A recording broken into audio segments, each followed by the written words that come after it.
r/NoSleep. My friend has a camera that will show you your last photograph before you die. Part 5. He can't avoid us forever. We were parked outside of Ezra Schmidt's house. Casey stared up at the darkened A-frame, arms crossed over her chest. He can't, she repeated, shaking her head, as if that could will him into existence. Maybe he skipped town, Maribel said from the back seat. He wouldn't do that, Casey replied. Why not? He gave you a camera he knew would kill you. He doesn't want to be implicated for murder, does he? Casey huffed. No one would believe him. Okay, look, let's just try again later, I cut in, starting the car. Until then, I think our next best option is to get the camera back. Maybe if we destroy it, it'll break this whole thing. Or maybe it'll kill us faster. Like destroying the photo, Maribel replied.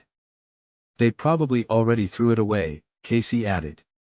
Do you have a better idea? Both of them shook their heads. The drive back to CVS was completely silent. The three of us walked into the store, Brady's absence weighing down on us.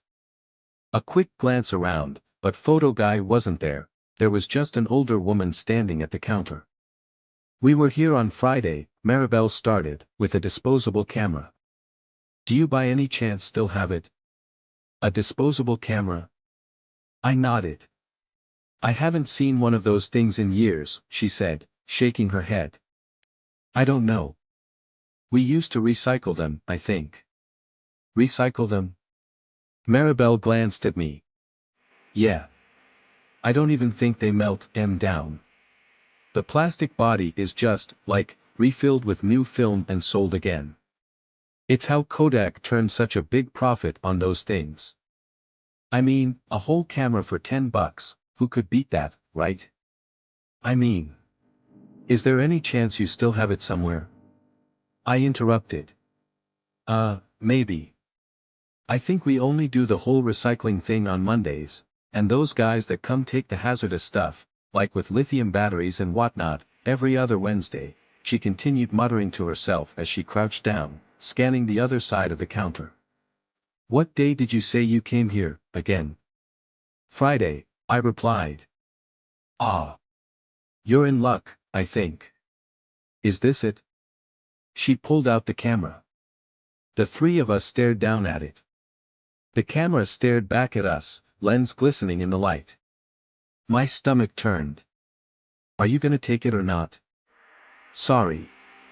I grabbed the camera and the three of us hurried out of the store. Kids these days don't even say, thank you, the woman muttered behind us. As I drove us back to my house, my spirits rose. We had the camera. Maybe bashing it to smithereens or throwing it in the fire would be all that it took. Destroy the cursed object, break the curse. It could be that simple. We could be free. Or maybe it would kill us all. Somehow, both those options sounded better than waiting for our inevitable deaths over the next few days. As soon as we got back, I grabbed the camera and made a beeline for the shed. My dad had everything in there, hammers, mallets, a circular saw. Everything we could possibly need to destroy this thing. Casey and Maribel followed after me. I grabbed a hammer, hefting it in my hands. I think we should destroy it. That's my vote. Maribel and Casey glanced at each other. When you burned the photo, it was burning me, Maribel said, starting to pace. This thing, the photos, at least, almost act like some sort of voodoo doll. If you destroy it, how do you know it won't kill us all instantly? I don't.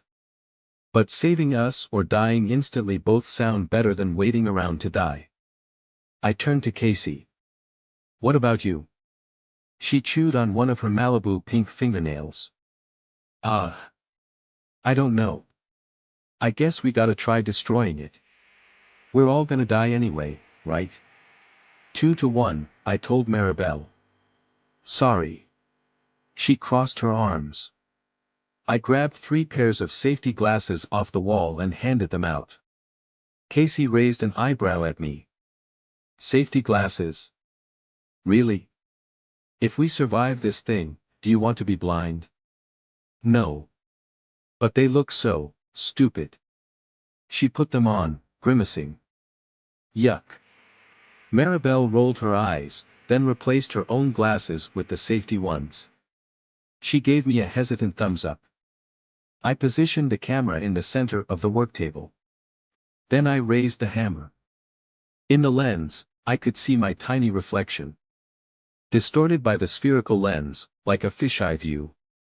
Eyes wide, the hammer raised high above my head. I took a deep breath, and then I brought the hammer down. Thump. A direct hit. And yet, the camera didn't have the slightest dent in it. Shit. I raised the hammer again. Thump. And again. Thump. It was like the thing was made of steel. I went wild. I brought the hammer down again and again, arms flailing wildly. Maribel was saying something behind me, but I couldn't hear her over the blood rushing in my ears, the thumps of the hammer against the camera. Benny! Casey shrieked. And then I saw it. A thick, dark liquid oozing out of the camera. Seeping into the grooves of the wood, dripping off the edge of the table and onto the floor. My stomach turned. I flipped the camera over. The wet, sticky substance that looked so much like blood coated my fingertips. Oozing from a seam on the side, where the front and back panels connected. I raised the hammer and smashed at the back of it. Then the front. I smashed it until I was exhausted and my arms were sore and I couldn't lift the hammer again. The camera was still in perfect condition. Let's go back to Ezra, Maribel said. Maybe he's home now. I glanced back at the camera. Let me try one more thing. I reached down and grabbed the extension cord. Plugged it in. Flipped a switch, and the circular saw whirred to life. Casey and Maribel looked at me with wide eyes. I grabbed the camera, fingers safely on either side, and pushed it towards the blade. The screeching of the saw filled my ears, echoing in the small shed. Benny, you're not really. We have to get rid of this thing. I shouted over the noise. Benny. I can't keep waiting for us to die. I pushed the camera straight into the whirring, spinning blades. But when the plastic met the metal, it ratcheted and caught. A horrible grinding sound. What the? I pushed against the camera harder. And then my hand slipped. It happened so fast. 1 second, hands on the camera, pushing, the next, the camera on the floor, and blood, pain, so much, gushing onto the floor. Maribel and Casey screaming in my ears. The blade screeching, spinning red and silver. Darkness pulsing through my vision. Nothing. I woke up in the emergency room, with several stitches on my right ring finger. I'd apparently sliced the tip of my finger and then fainted. So much blood, for such a small wound. I pictured my own blood, mixing and swirling with the dark, sticky ooze from the camera on the dusty floor of the shed. Why didn't it kill me? I asked. I don't know, Casey replied. It would have been easy for that saw to kill me. But it didn't. I think it's working in order, Maribel said. I turned to her. She looked terrible, her normally brown skin ashen, deep circles under her eyes. It's working in order. Brady was the first one photographed, right? And then the first one to die. You didn't die, because you're not the next one in line. She sucked in a breath. I am. I stared at her, my stomach twisting. We drove back to Ezra's house. It was still empty, so it was stakeout time. Maribel napped in the back seat while we picked up Thai food and then settled in front of Ezra's house, eating for what felt like the first time in days. As it turned out, we didn't have to wait long. Only an hour later, a beat-up green sedan pulled into the driveway. He was home. Casey woke Maribel while I wiped my hands and bagged up the trash. What's that smell? Maribel asked, waving her hand. We got Ty while you were sleeping, I replied. She scowled at us. Anyway, Ezra's home. Any ideas how to handle him? I asked. Well, I think Casey should wait in the car, she replied. If he sees her, he's going to know why we're here. Good idea. And I think I have an idea of what to say, she said, swinging her door open. Follow my lead. Maribel and I walked up the steps. The house was in complete disrepair, cracks lined the walkway, and an old wind chime fluttered in the breeze, softly tinkling. However, they weren't lax about security. A sleek Ring camera had been installed, staring blankly up at us. Maribel raised her hand to knock. Muffled footsteps came from inside, and then the door creaked open. A disheveled, short guy with messy dark hair peered up at us. Can I help you? Ezra was only a few years older than us, but he looked like he was a decade older, from the deep circles under his eyes and the stubble on his jaw. Yeah, Maribel replied. I'm Maribel and he's Benny. We're seniors at Lakewood High School, can we come in for a second? His eyes darted between us, and then a flicker of recognition as he stared at Maribel. I've seen you before.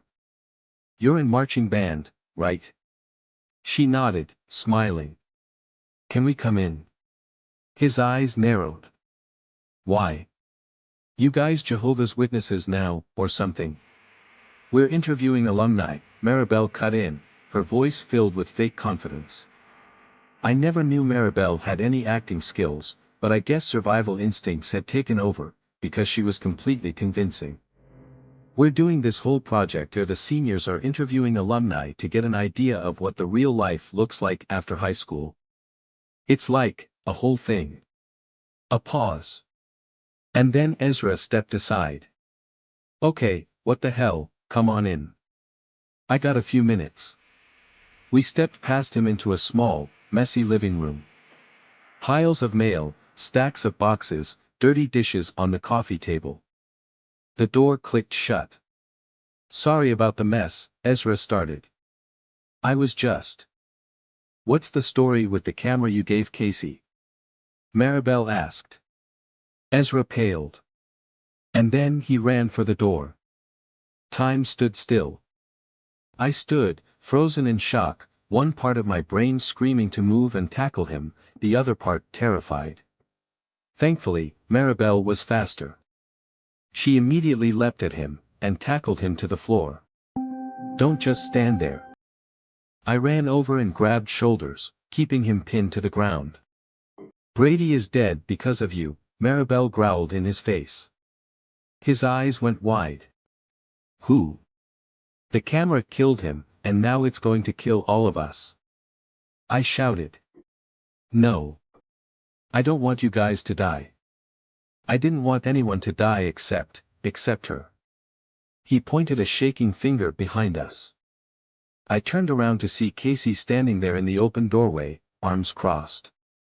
Thanks a lot, she muttered.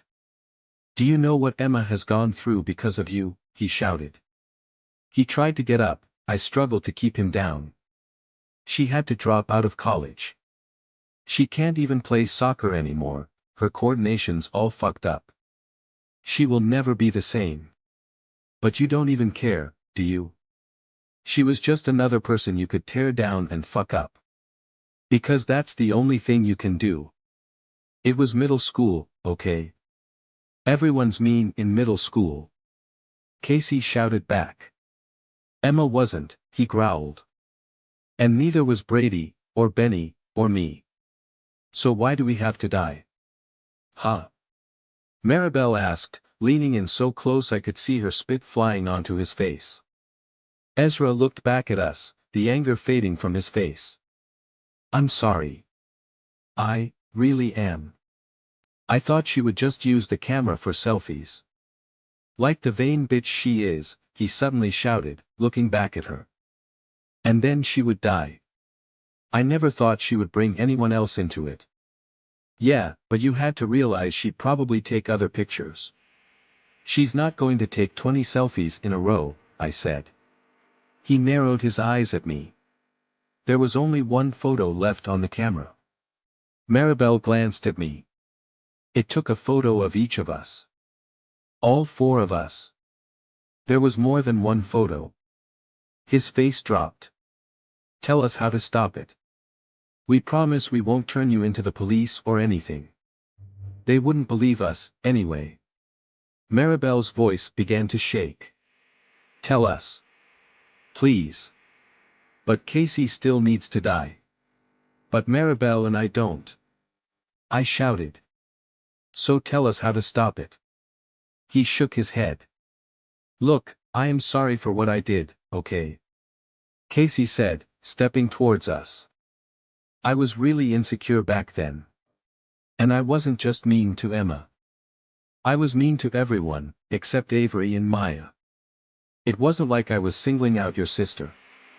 I'm sorry. I am. You wouldn't be apologizing if your life didn't depend on it, Ezra spat. Maribel's going to die next, Ezra. Are you really going to let her die?